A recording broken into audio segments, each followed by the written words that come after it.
So the first card is going to be what money means to you. Okay, means to you. Okay, so this is the Virgo card, and it is the Hermit. So but also if you can see right here, she's also spreading her seeds out, and that is going to help with her harvest. Okay, so money means to you something that you really have to work for, but it gives you your solitude. It makes you feel as though you're grounded for sure, because Virgos are also very grounded. And it also gives you time to reflect. So money, this is a very interesting way to look at money. I think it's different than what all the other signs have had so far. But it gives you your solitude for sure. So let's see. Let's just look at a clarification card on that. Okay, so your second chakra.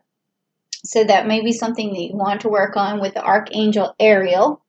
So money also means to you the potential for romance in the future. I don't know if it's you feel like you want to secure money to have romance, or whether romance is sort of tied to how comfortable you feel when you have money. So, for instance, I know that some people, when they are struggling for money, their romance starts to go down the tubes. So, even if you're struggling for money, you want to make sure you keep that sacral chakra open so that you can also still, have the romance in your life, because that is, believe it or not, will help you manifest more, because you're releasing emotions, and you're focusing on something other than making money or making the goal.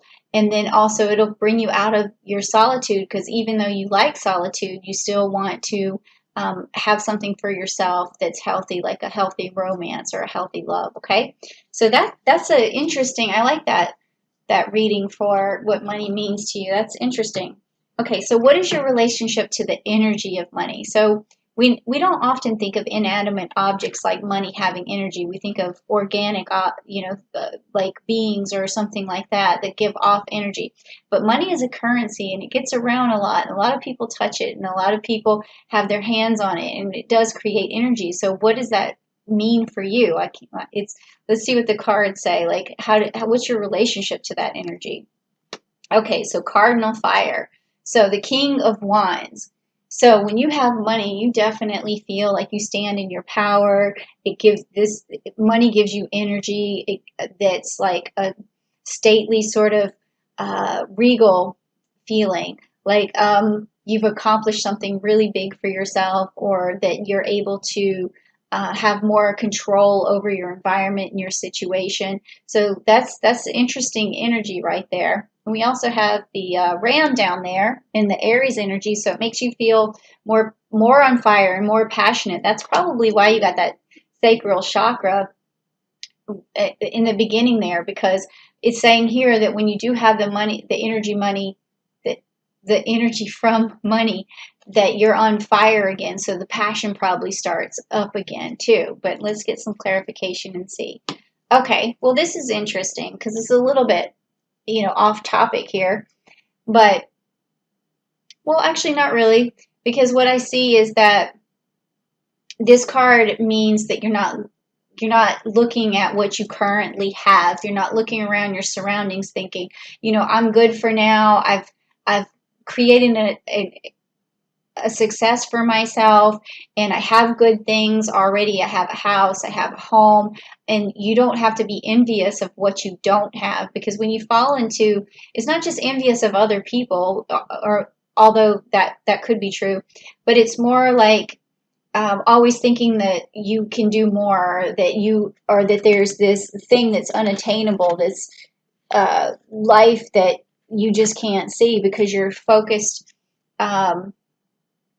You're focused in the future, but you're not thinking about what you've already manifested and what's already in front of you. So it's about gratitude. So I can understand what that means in terms of your relationship, to energy, because you're always looking for this spark. You're looking for this fire in the background, but what you really want to notice is that you already have it. Just be grateful for it, because it's already there. So that was a little bit You know, it does relate though. I can see how it relates, but it was a little bit off. Okay, so the next card is going to be what does money offer you? So when you finally have money, what does it do for you? What does money, you know, lend you or give to you? And it says, okay, again with the romance. Okay, so there's your, you know, your soulmate right there, and your Gemini card, so communication and romance. I think that what I'm seeing so far, Scorpio, is that you really need to feel financially secure before you get into a relationship, because maybe you don't want to depend on the other person. You definitely want, you know, to stand in your own power, and it's really tied to how romantic you feel. You know, the more independent you are, the more solitude you have for yourself. It definitely seems like uh, that is something that I'm reading here, that when you have this independence, you feel more active romantically. Okay, well, that makes sense. Okay, the next card is how can you make the most of your money? So once you have your money, how do you make the most of it? Let's see. All right, again with the fire. So now we have the Queen of Wands, which is another fire sign. So this again is like it can be that you like also to provide for your subjects in a way. I say subjects because if you think of a queen, she has a responsibility to her subjects.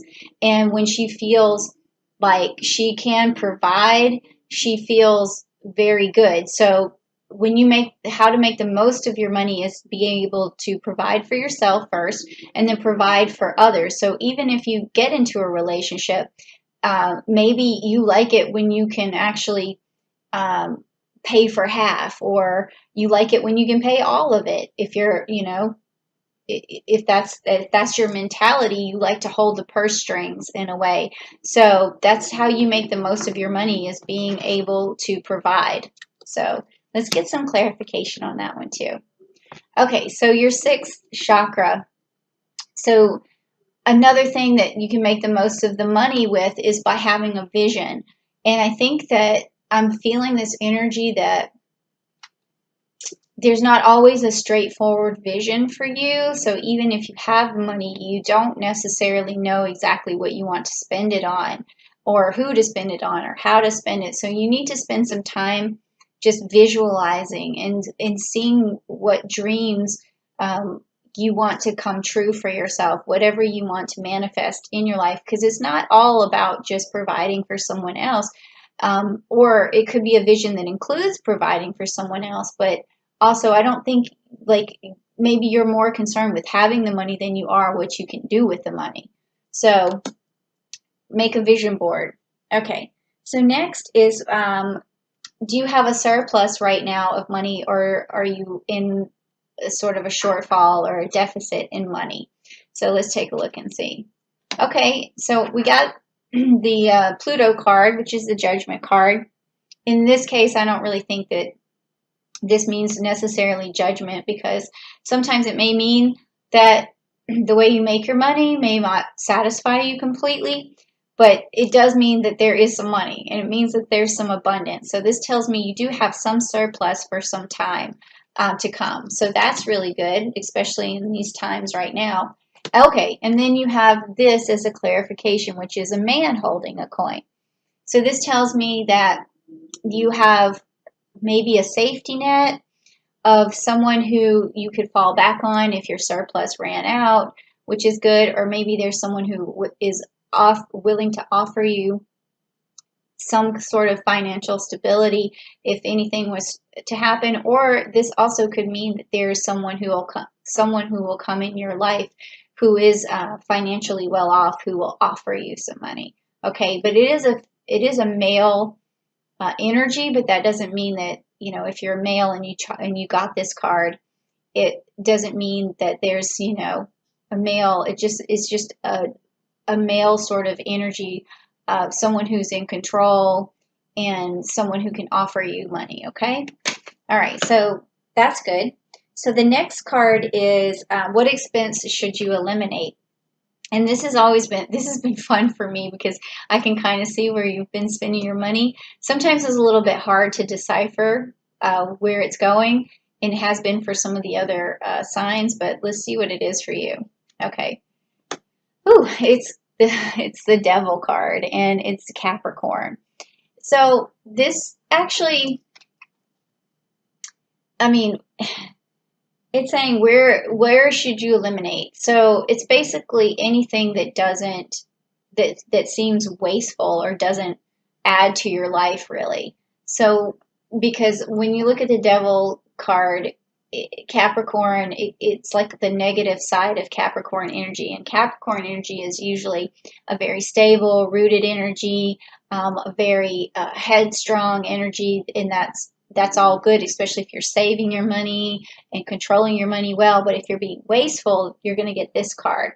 So anything basically that you've been spending your money on that's wasteful, you want to try and cut that out because it's not. It may deplete that surplus that you have, and it may also stop you from making more money because you're not reinvesting that money. But let's get some clarification and let's see. Okay, so it's the root chakra. So I would say go back and do those videos on the second chakra that I made and also the root chakra because um, you want to feel rooted and you want to feel grounded, but when you're wasteful, it makes you feel unstable. So I would say eliminate as much wasteful expenditures as you possibly can. Okay, so the next one is what is your next realistic goal? And I had been getting some interesting cards on that. Let's see what yours is. Okay, so this is the Uranus and the Five of Pentacles. So this realistic financial goal in this particular reading is telling me that in 5 months' time, you should be able to start manifesting more money for yourself. And your plan should be starting to work within 5 months, as long as you stick to, because it's got some Taurus energy in it too. So as long as you stick to the plan and you're very diligent about it and you're very grounded about it, because you also got this grounded card, then in 5 months' time, these pentacles are going to pay off. And let's get some clarification on that. Okay, so there's contract here, fair and balanced, and also it could mean a literal contract. It could mean a work contract. It could be you're contracted to make some more money, but this does have to do with some sort of realistic goal. Maybe you win some sort of court case, or you get some money from some sort of contract. So that could also, if you go into some sort of contract that's going to make money, I would start thinking about that now, seeing like, who could hire you to do something or a certain thing. And it could be short term, something that's just 5 months, or it could be a contract that lasts for a lot longer, but once you start it, it could be paid off, and it could be starting to pay off in about 5 months. So your realistic goal is try to partner up with somebody or try to pick up something new or make a new agreement or contract with somebody over the next 5 months, and that's going to help pay off. Okay, so how do you reach that goal in that 5 months a lot quicker? So let's check it out and see. Okay, so you got the Eight of Pentacles and you got the Centaur. Okay, so this is a card, it's about healing, but it's also about moving forward and traveling. So a lot of times we spiritually heal ourselves by traveling somewhere or going somewhere to take like a retreat or something. So that would be my recommendation. Like if you're trying to reach your goal faster, then you want to take time out for yourself to retreat, to get emotionally balanced, and that's really going to help you because that's going to attract a positive energy into your life. Now this next card, oh, that's what we were talking about. is the clarification for that, which is the angel of balance. So when you're on this retreat, you want to get balanced. You want to get, all your chakras working right, and that's going to bring in a lot of positive energy into your life. Okay, Scorpio, and you have this angel on your side.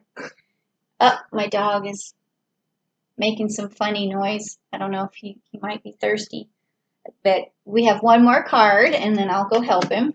So what we have is the last card, which is, what is the best thing to spend your money on? And I have a feeling it has something to do with, this retreat. But let's check it out and see. Yep, here we go again with the Sagittarius energy. So it's going to be some sort of, getaway, some sort of retreat, and it's going to give you temperance, which means that you're able to stay grounded as you take action. So, and you're able to balance that action, with stability. So all of your actions have some sort of gravity towards this abundance that you're trying to manifest. Okay, so yep, that made sense. And then the last card is going to be that clarification for that card, which is deceit. Oh boy. So this is telling me that there may be someone out there who doesn't like the success that you are about to achieve, or is either trying to put some negative energy into your way, and or either doing some sort of gossip that may either make you look bad or something of that nature. Or on the flip side of this card, it could also mean that you're talking yourself into negativity, and so you're deceiving yourself by not believing in yourself. So either way, one of those two things could happen.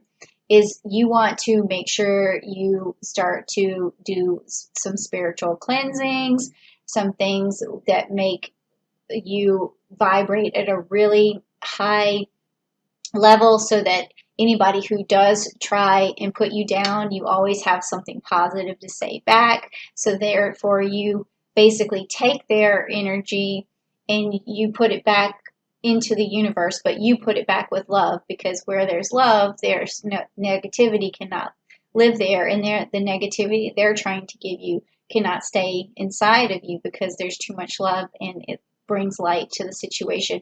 So you may also want to look at your heart chakra and go back to those videos, because the video series that I did, because like I said, where there's unconditional love, you can't be affected by anyone who's trying to deceive you, and you also can't deceive yourself, because you love yourself unconditionally as well when you open up that heart chakra.